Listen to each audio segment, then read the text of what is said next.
एक टोपी द्या मित्रांनो, एक टोपी घ्या. मागील 6 दिवसापासून आया राष्ट्रीय ओबीसी महासंघ दुसरी द्या. आपल्या 14 मागण्या घेऊन या ठिकाणी साखळी उपोषण करीत आहे. आणि जी महत्वाची मागणी आपली होती की कुठल्याही परिस्थितीमध्ये ओबीसीच्या आरक्षणाला धक्का लावू नये आणि सरसकट कुणबी जातीची प्रमाणपत्र निर्गमित करण्यात येऊ नये. मी या ठिकाणी आपल्या सर्वांच्या समक्ष जबाबदारीपूर्वक माननीय मंत्री महोदय, माननीय आमदार अतुलजी सावे या ठिकाणी आलेले आहे, आमदार परिणय फुके साहेब या ठिकाणी आलेले आहेत, आमदार चरणसिंग ठाकूर साहेब या ठिकाणी आलेले आहे, खासदार माजी खासदार महात्मे साहेब या ठिकाणी आहे, संजीव बेंडे, आणि सर्वांचेच नावं मी घेऊ शकतो. आमचे शहराचे भाजपचे अध्यक्ष दयाभैया तिवारीजी या ठिकाणी आलेले आहेत. असंख्य लोक आहेत. यांच्या समक्ष या सर्वांचं स्वागत करतो. आणि सावे साहेब, मी जबाबदारीपूर्वक वक्तव्य करतो की परवा जो सरकारने शासन निर्णय काढलेला आहे त्याचं संपूर्णतः अवलोकन केलं, वाचन केलं. आम्ही कायदे तज्ञांशी सुद्धा सल्ला केला आणि सर्व शेवटी आम्ही या निर्णयावरती आलेलो आहोत की 2 वर्षापूर्वी सरकारने जो आम्हाला शब्द दिला होता त्या शब्दाप्रमाणे या शासन निर्णयाने सुद्धा ओबीसीच्या आरक्षणाला कुठेही धक्का लागलेला नाही. आणि सरसकट कुणबी प्रमाणपत्र देण्याची सुद्धा कुठेही कसलीही तरतूद त्या शासन निर्णयामध्ये नाही. आणि मी पुन्हा एकदा या राज्याचे माननीय मुख्यमंत्री देवेंद्रजी फडणवीस यांचं आम्हा सर्व ओबीसी समाजातर्फे हार्दिक अभिनंदन करतो, स्वागत करतो. राज्याचे दोन्ही उपमुख्यमंत्री माननीय आमदार एकनाथजी शिंदे, अजितदादा पवार, आमच्या विभागाचे मंत्री माननीय अतुलजी सावे साहेब, आपल्या जिल्ह्याचे पालकमंत्री बावनकुळे साहेब, परिणयजी फुके साहेब, चरणसिंग ठाकूर साहेब, या सर्वांचं मनापासून अभिनंदन करतो आणि त्यांचे आभार सुद्धा मानतो. परंतु ज्या 14 मागण्या घेऊन आम्ही हे आंदोलन करीत होतो त्याच्यातली आमची आता दुसरी मागणी आहे की साहेब, आपल्या माध्यमातून आम्ही सरकारला विनंती करतो की या विदर्भामध्ये 95% ओबीसी हा शेतकरी आहे आणि या वर्षी खूप अतिवृष्टी आमच्या विदर्भामध्ये झालेली आहे आणि शेतकरी हवालदिल झालेला आहे. अशा वेळेस या शेतकऱ्यांना त्वरित नुकसान भरपाई देऊन त्यांचं दुःख दूर करावं आणि त्यांना एक मानसिक मनोबल व त्यांचं वाढवावं ही आग्रहाची विनंती आमची संपूर्ण सरकारला आणि माननीय मुख्यमंत्र्यांना आहे. तिसरी मागणी आमची आहे की मागच्या वर्षीपासनं सरकारने सर्व मुलींना 100% व्यावसायिक अभ्यासक्रमामध्ये शिष्यवृत्ती लागू केली आहे. सर, आपण कुठल्याही प्रकारचा लिंगभेद या महाराष्ट्रामध्ये करत नाही. स्त्री आणि पुरुष एकच आहे ही भावना प्रत्येक लोकप्रतिनिधींची असते. म्हणून ज्याप्रमाणे मुलींना 100% शिष्यवृत्ती लागू केली त्याच धर्तीवरती मुलांना सुद्धा 100% शिष्यवृत्ती लागू करण्यात यावी ही आमची तिसरी मागणी आहे. चौथी मागणी, गुणवंत मुलामुलींना परदेशात शिक्षण घेण्याकरता जाण्याकरता फक्त या 60% ओबीसीच्या मुलांकरता 75च विद्यार्थी संख्या ठरवली, जी लोकसंख्येच्या तुलनेमध्ये फार कमी आहे आणि म्हणून ती संख्या 75 वरून 200 तरी मिनिमम करण्यात यावी ही आमची या ठिकाणी विनंती आहे. त्यानंतर सर, आपण स्वतः महाज्योती या संस्थेचे अध्यक्ष आहात. ओबीसी समाजातील गोर गरीब भूतकरू विद्यार्थ्यांना JEE नीट पासून तर UPSC MPSC विविध स्पर्धा परीक्षाचं प्रशिक्षण या संस्थेमार्फत दिले जाते. PhDच्या पोरांना फेलोशिप सुद्धा दिली जाते. आणि म्हणून या संस्थेला जो निधी आहे तो निधी फारच कमी उपलब्ध करून दिला जातो. कमीत कमी सध्याची तरतूद जर लक्षात घेतली तर 1000 कोटी रुपयाची गरज आहे. हा निधी लवकरात लवकर आपण उपलब्ध करून द्यावा. त्यासोबतच 3 वर्षापासून PhD फेलोशिपवाले जे पोरं आहे त्यांची 126 कोटी रुपयाची थकबाकी बाकी आहे, ती पण आपण त्वरित द्यावी. आणि बार्टी आणि सारथीमध्ये जे वेगवेगळे प्रशिक्षण देण्याची कामं त्याच समाजातील गोरगरीब होतकरू विद्यार्थ्यांना दिली जाते, तशाच प्रकारची तरतूद महाज्योतीमध्ये सुद्धा आपण करावी. आणि महाज्योतीची विविध प्रकारची कामं हे ओबीसी प्रवर्गातील युवकांना जर आपण दिली तर युवकांना चांगल्या प्रकारची कामं त्या ठिकाणी मिळू शकते. त्याच्यानंतर म्हाडा आणि सिडकोमध्ये मागे आपली चर्चा झाली होती. आमचं दुर्भाग्य आहे की आपण म्हणाले होते काळजी करू नका, गृहमंत्री मीच राहणार आहे भविष्यात सुद्धा, पण ते गृहमंत्रीपद आपल्याकडून चाललं गेलं ना, आमची ही मागणी पूर्ण व्हायची राहून गेली. तरी आपण पुन्हा पुढाकार घेऊन माननीय मुख्यमंत्री आणि मला वाटते आता सध्या शिंदे साहेबांकडे ते खातं आहे, त्यांच्याशी रिक्वेस्ट करून आम्हाला ही लागू करून द्यावे. मी आपल्याला आणि परिणय दादाला आणि मुख्यमंत्र्यांचे सुद्धा बोललेलो आहोत की नागपूरमध्ये 2 वसतिगृह खाली पडलेले आहेत. उत्सव तंत्र शिक्षण विभागाच्या अखत्यारीत ते वसतिगृह आहेत. ते दोन्ही वसतिगृह जर आपण ओबीसी विभागाने आपल्या अखत्यारीत मागून घेतले तर एका ठिकाणी मुलाचं आणि एका ठिकाणी मुलीचं सुसज्ज असं वसतिगृह त्या ठिकाणी होऊ शकते. आपण ज्या ठिकाणी बसलेलो आहे त्याच्या बाजूलाच म्हणजे 0 माईलला एक वसतिगृह आहे आणि सुभाषनगरला एक वसतिगृह आहे. तर हे दोन्ही वसतिगृह आपण करावे. ओबीसी आर्थिक विकास महामंडळामार्फत जी 1 लाखाची मर्यादा आणि 15 लाखाच्या मर्यादेच्या योजना आहे त्यामध्ये सरकारी नोकरच असावा ही अट शिथिल करण्यात यावी. तसेच 500 सिव्हिल कोडची अट शिथिल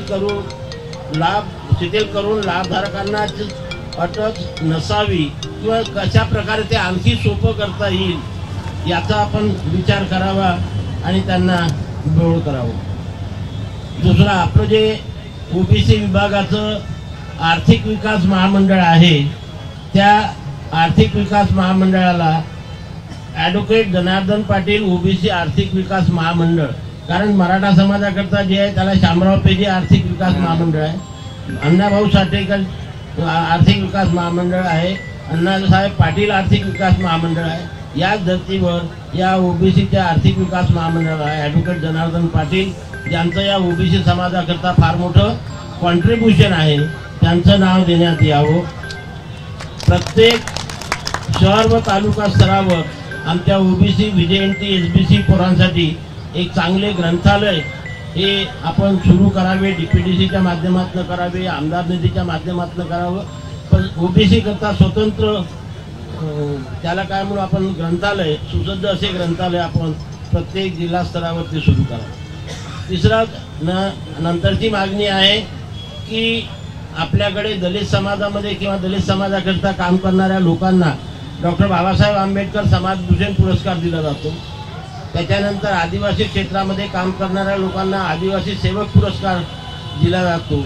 त्याच प्रकारे आता या 60% असलेल्या ओबीसी समाजाच्या प्रगतीसाठी जी मंडळी अहोरात्र काम करतात त्यांच्याकरता डॉक्टर पंजाबराव देशमुख ओबीसी समाजसेवक पुरस्काराची आपण सुरुवात करावी. तशा प्रकारचा तो पुरस्कार जाहीर करावा ही आपल्याकडे विनंती आहे. अनुसूचित जातीप्रमाणे ओबीसी विजा इतर मागास प्रवर्ग शेतकऱ्यांना 100% सवलतीवर राज्यात योजना सुरू कराव्या. ओबीसी आर्थिक विकास महामंडळाला सुद्धा एवढा तुटपुंजा निधी एवढा 60% जनतेला आपण देता म्हणजे आता शामराव पेजेला 750 कोटी रुपये आणि आमच्या आर्थिक विकास मंडळाला 100 कोटी पण रुपये नाही. तर हा जो भेद आहे आणि या विदर्भामध्ये आणि कोकणामध्ये ओबीसी समाज फार मोठ्या संख्येने आहे आणि त्याच्यामुळे जेवढा निधी शामराव पेजे महामंडळाला जातो त्याच्यापेक्षा खरं म्हणजे दुप्पट निधी या ओबीसी आर्थिक विकास महामंडळाला यायला पाहिजे. तो निधी देण्याची तरतूद आपण करावी. आणि सर्वात ह्या फार PhD संशोधक साहेबांना माहीत आहे, PhD संशोधकाचे 126 कोटी रुपये द्यायचे आहे. ते आपण त्वरित फेलोशिप करीत अदा करण्याची प्रक्रिया करावी. अशा या 14 मागण्या आम्ही सरकारकडे आणि आता माननीय मंत्री महोदयांकडे मांडलेल्या आहेत. माननीय मंत्री महोदय त्याच्यावरती आपलं भाष्य करतील.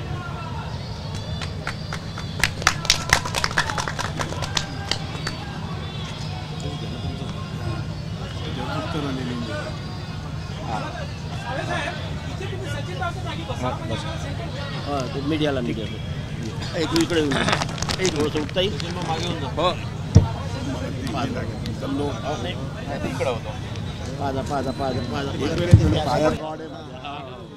पायामध्ये रॉड आहे.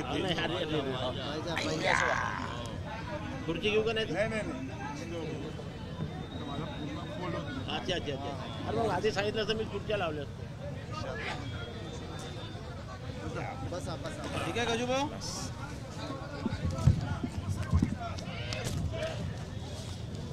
काय ते करायचं का इथे पूर्ण झालं सरच नाही.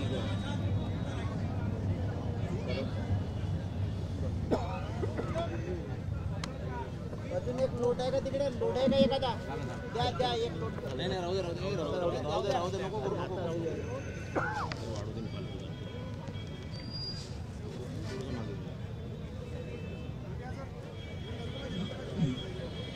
राष्ट्रीय ओबीसी महासंघ ने मागच्या 6 दिवसापासून या नागपूर नगरीमध्ये त्यांचं उपोषण चालू होतं आणि 2 दिवसापूर्वीच मुंबईतलंही उपोषण सुटलं आणि आज इकडे राज्याचे मुख्यमंत्री आदरणीय देवेंद्रजी फडणवीस साहेब, उपमुख्यमंत्री एकनाथ शिंदे साहेब, अजितदादा पवार साहेब यांच्या सूचनेनुसार आज इकडे आमचे विधिमंडळातील सहकारी प्रणव फुकेजी, ठाकूरजी, सर्वच नागपूरमधले आमदार यांच्या उपस्थितीत माननीय आमच्या सर्वांचे आदरणीय डॉक्टर बबनराव तायवाडे साहेब यांच्या नेतृत्वामध्ये त्यांचे सगळे सहकारी, नावं घेत नाही पण सगळेच सहकारी इकडे त्यांनी 14 मागण्या, वेगळ्या विविध मागण्यांसाठी उपोषण चालू केलं होतं. कारण माननीय देवेंद्रजींशी चर्चा झाली आणि त्यांनी त्याच्यामध्ये ज्या आपण मागण्या केल्या त्याच्यावर काय आपण काढू शकतो, काही आपण पुढे बैठक घेऊन मुंबईत त्याच्यामध्ये सोल्युशन्स काढू, त्याला मार्ग काढू. पण जसं आपण जे सांगितलं होतं की ओबीसीच्या आरक्षणाला कुठेही त्याच्यामध्ये अडचण येणार नाही आणि आपणही जी आजचा अभ्यास केलेला आहे, आम्ही वाचन केलं, त्याच्यामध्ये ओबीसी समाजाच्या आरक्षणावर कुठल्याही प्रकारची गदा येणार नाही याची काळजी घेतलेली आहे. आणि हैदराबाद गॅझेटच्या प्रमाणेच जे नावं त्याच्यामध्ये असतील त्यांना ते मिळणार आहे, त्याच्यामुळे त्याची काळजी करायची आपल्या सगळ्यांना काही गरज नाही आहे. दुसरा विषय आपण घेतला होता की अतिवृष्टीच्या पिकाची, तर आपण ऑलरेडी सगळीकडे सरसकट मीच मागच्या आठवड्यात 3 दिवस नांदेड, लातूर असा सगळा दौरा केला.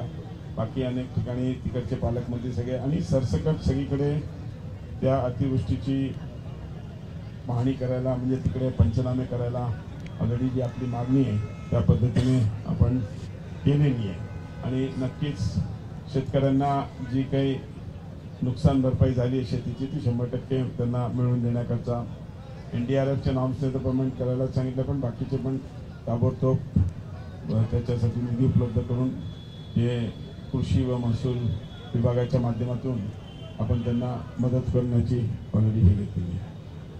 दुसरा जो होता तो ओबीसी मुलांच्या व्यावसायिक अभ्यासाच्या 100% शिष्यवृत्तीचा, तर मुख्यमंत्री साहेबांनी ऑलरेडी त्याच्यामध्ये चर्चा करून कॅबिनेटमधला तो प्रस्ताव आता ऑलरेडी फायनान्सकडे गेलेला आहे. लवकरच त्याची मान्यता आपण घेऊन तरी आपल्याला देण्यात येईल. चौथा जो विषय होता तो आपण सगळ्यांना माहिती असेल, परदेशी शिष्यवृत्ती पूर्वी 10च विद्यार्थी होते.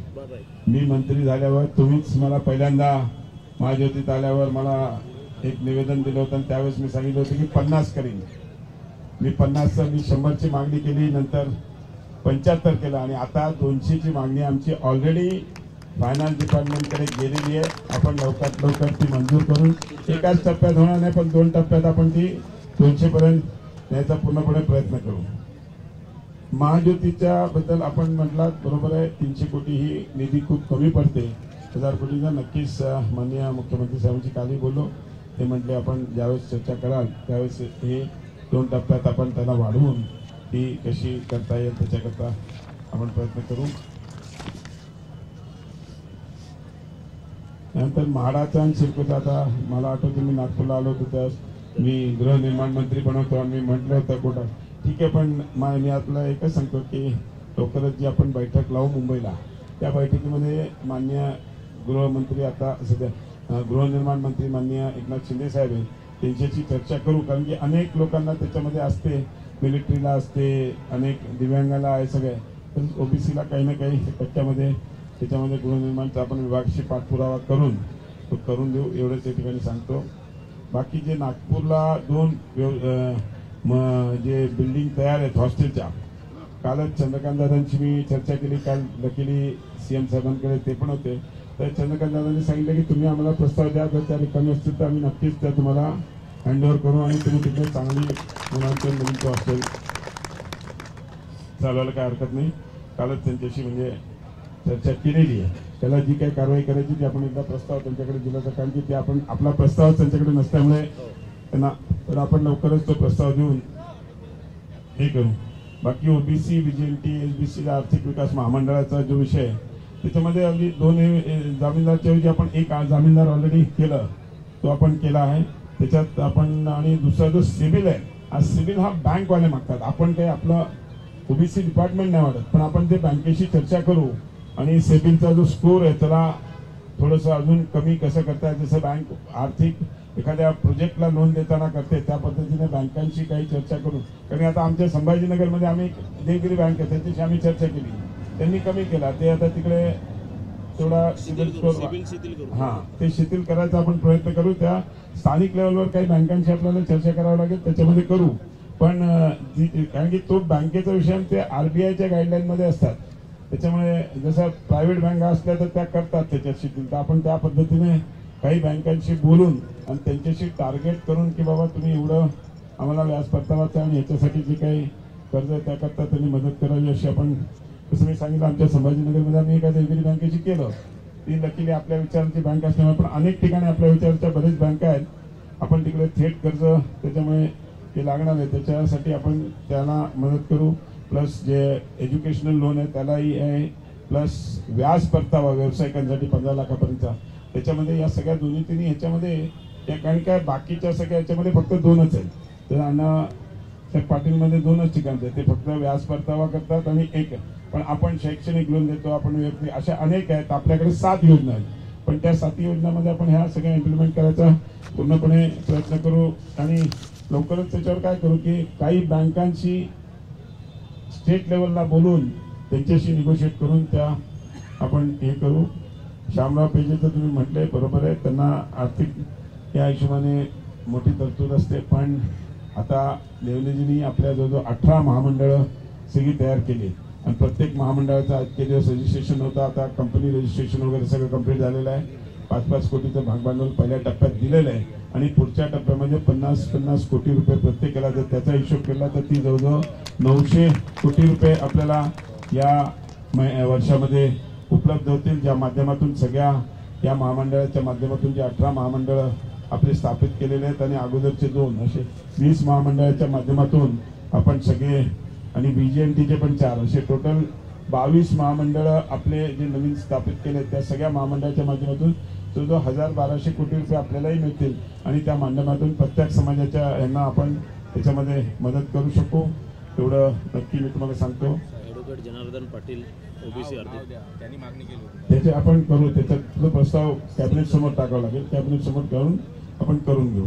दुसरा जो विषय की डॉक्टर बाबासाहेब आंबेडकर समाजभूषण पुरस्कार दिला जातो, नक्कीच ओबीसीच्या समाजातील पण सगळ्यांना दिला पाहिजे. आपण त्याच्यामध्ये अनेक ठीक आहे चला नाही तुम्ही चालू. एक मिनिट माझं बोलणं होऊन जाते, मी तुमचंही ऐकतो तुमचं ऐकतो. नाही ठीक तुम्ही बोला.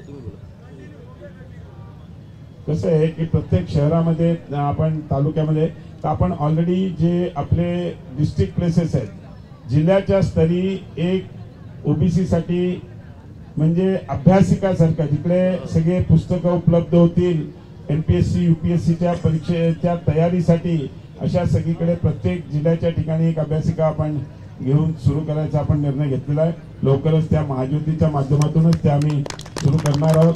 ऑलरेडी नागपूर, संभाजीनगर आणि नाशिकचे तर आम्ही ऑलरेडी अक्वायर केले. बाकीच्या पण सगळ्या डिस्ट्रिक्टच्या ठिकाणी आपण हे सुरू करण्याचा आपला आहे आणि लवकरच ते आपण सुरू करू.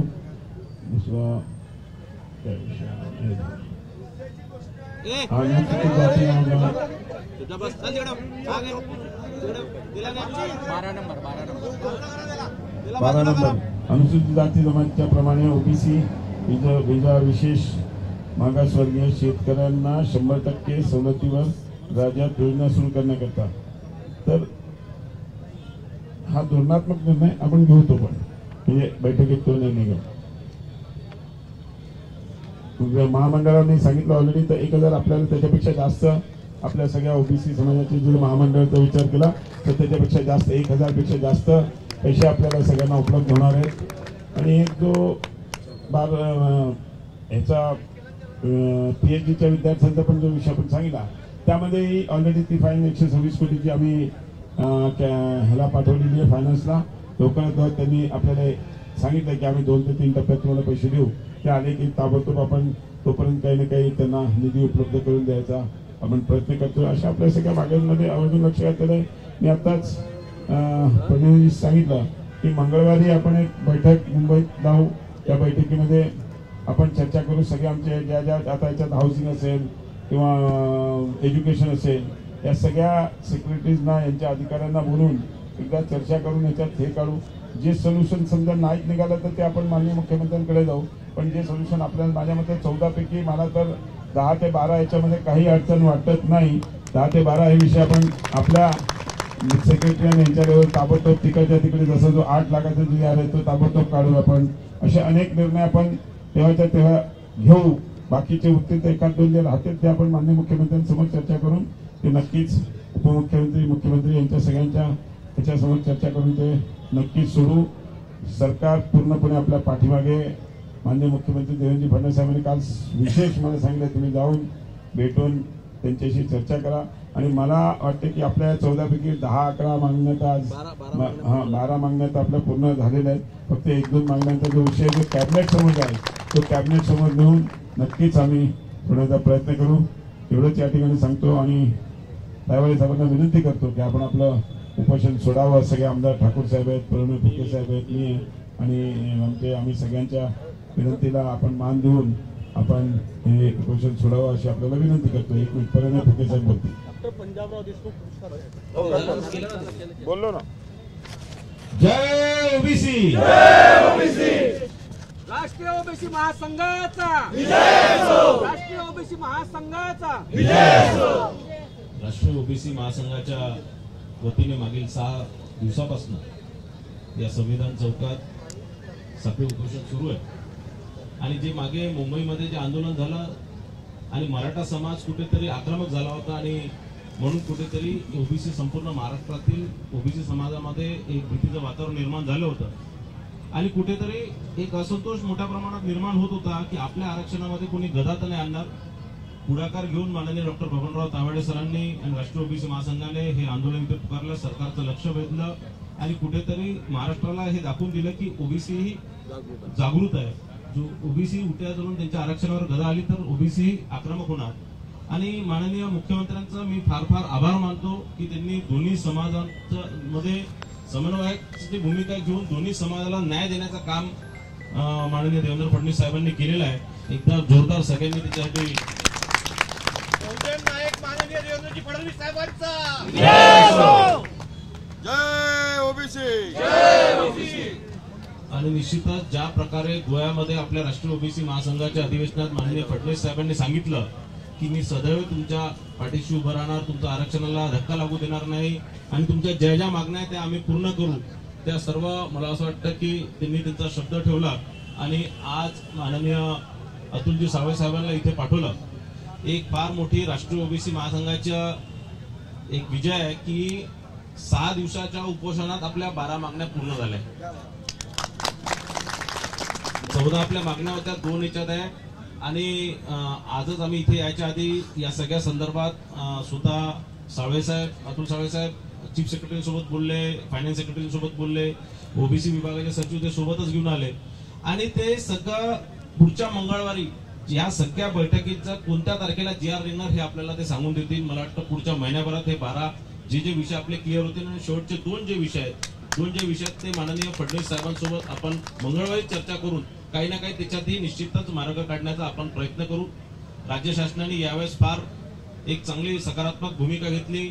अतुल साळवे साहेब ओबीसी मंत्री झाल्यापासून आपले अनेक जवळपास 25-30 GR त्यांच्या माध्यमातून काढण्यात आलेले आहे आणि आणखीनही हे सगळे हे 12 GR निघाल्यावर मला वाटतं सर्वात जास्त देशात GR ओबीसीसाठी GR काढलेला महाराष्ट्रात हा प्रथम राज्य राहणार आणि त्याचा सर्वात मोठं श्रेय माननीय फडणवीस साहेबांना, अतुल सावे साहेबांना आहे, पण तितकाच श्रेय डॉक्टर बबनराव तावडे सरांना सुद्धा आहे.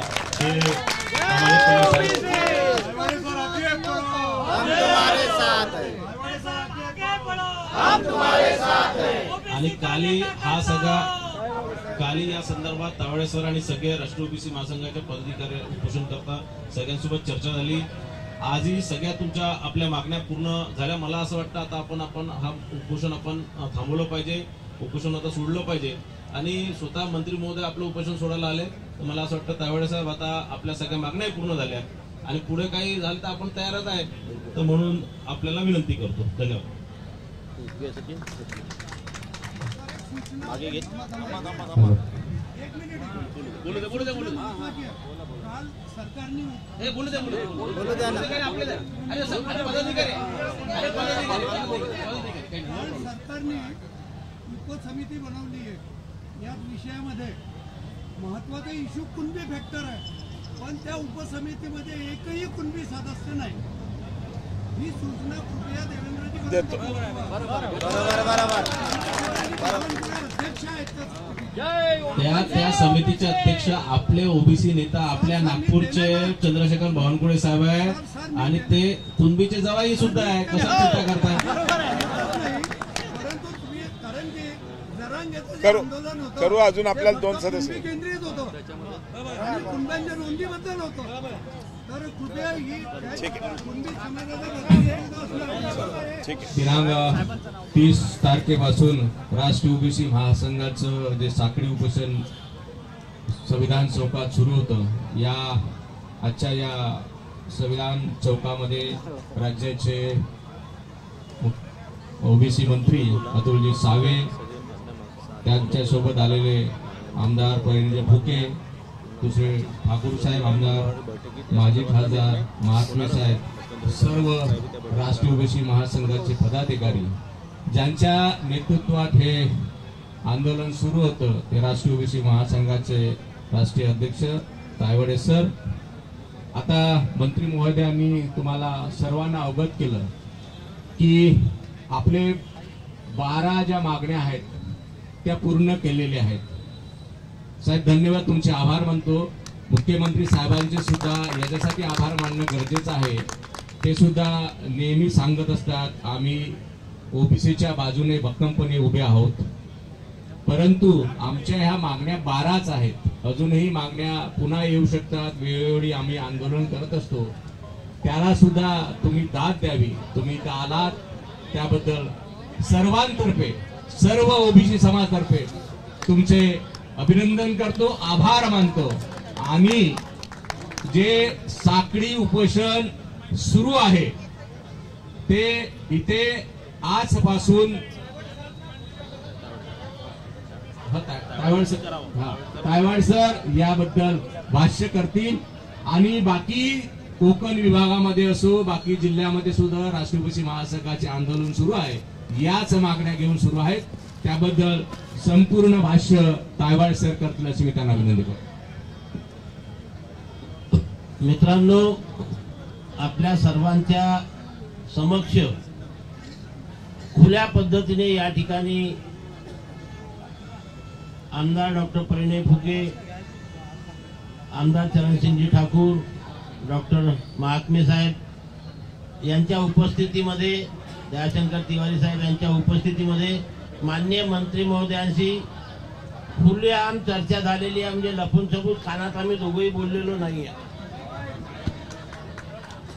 आणि आपण ज्या 14 मागण्या घेऊन हा संघर्ष करत होतो त्यापैकी त्यांनी आज या ठिकाणी आपल्याला आश्वासित केलेलं आहे की मंगळवारी पुन्हा एकदा मुंबईला चर्चा करून ज्या 12 मागण्या आहेत त्याचे शासन निर्णय 1 महिन्याच्या आत आपल्याला देण्याचं जे आश्वासन दिलेलं आहे, मला इथे उपस्थित सर्व मान्यवरांवरती विश्वास आहे. कारण आतापर्यंतच्या प्रवासात त्यांनी जेव्हा जेव्हा आम्हाला शब्द दिला तो पाळलेला आहे आणि वेळेच्या आत शासन निर्णय आमच्या हाती मिळालेला आहे. ज्या 2 मागण्या आपल्या आहेत त्या माननीय मुख्यमंत्र्यांसोबत चर्चा करून मंत्रिमंडळामध्ये आणल्या जाईल आणि त्याच्यानंतर त्याच्यावरती शिक्कामोर्तब होईल. आता उपसमिती सुद्धा झालेली आहे. त्या उपसमितीचे अध्यक्ष आपल्या नागपूरचे पालकमंत्री सन्माननीय बावनकुळे साहेब आहेत, अतुल सावे साहेब त्याचे सदस्य आहेत. त्यामुळे तिथे सुद्धा त्या ताकदीने उपसमितीमध्ये तो मुद्दा येईल, त्याच्यानंतर मंत्रिमंडळात येईल आणि त्या सुद्धा मागण्या आपल्या पूर्ण होतील याविषयी माझ्या मनामध्ये शंका नाही आहे. आणि म्हणून माननीय मुख्यमंत्र्यांनी पुढाकार घेऊन आज त्यांनी आपलं शिष्टमंडळ या ठिकाणी पाठविलं आणि शिष्टमंडळाने आमच्या 14 पैकी 12 मागण्या पूर्ण केल्या.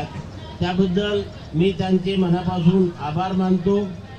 आमचे या व्यतिरिक्त लातूर, वडीगोद्री, कल्याण, ठाणे, गोंदिया, भंडारा या ठिकाणी आंदोलन सुरू आहे. त्या आंदोलकांना सुद्धा आम्ही आता आमचा मेसेज देऊन त्यांना सुद्धा हे आंदोलन आम्ही थांबवायला सांगू. आणि यापुढे भविष्यामध्ये सुद्धा जेव्हा जेव्हा ओबीसीवरती कुठल्याही प्रकारची गदा येईल, संकट येईल, तेव्हा एवढ्याच ताकदीने आपण उभे राहू आणि ओबीसी समाजाच्या संविधानिक अधिकाराचं रक्षण करू. या सर्व मान्यवरांच्या मदतीने अशी मी या ठिकाणी ग्वाही देतो. आणि इथे नागपूरला सुरू असलेलं हे उपोषण आताच या ठिकाणी मान्य साहेबांच्या हस्ते आम्ही ते थांबवतो आणि महाराष्ट्रातील इतर ठिकाणी सुरू असलेलं आंदोलन सुद्धा थांबविण्याच्या सूचना आम्ही सर्व आमच्या पदाधिकाऱ्यांना देतो. पुनश्च एकदा सर्वांचे आभार, धन्यवाद.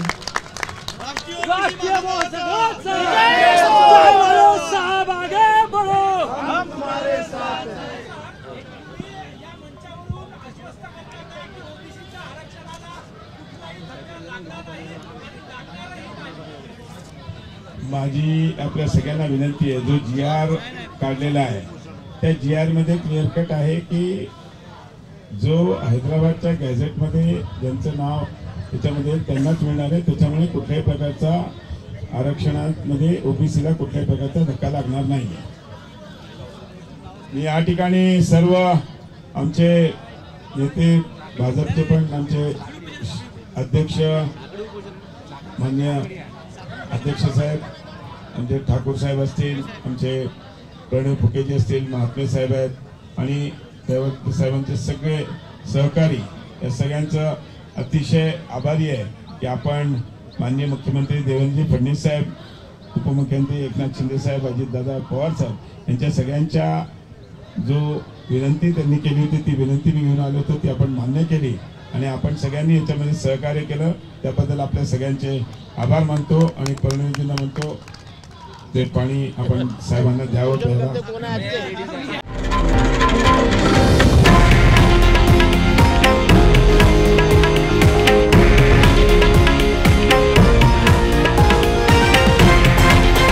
हे आहे देशातील नंबर 1 न्यूज नेटवर्क आणि आपण पाहत आहात TV9 मराठी, एकमेव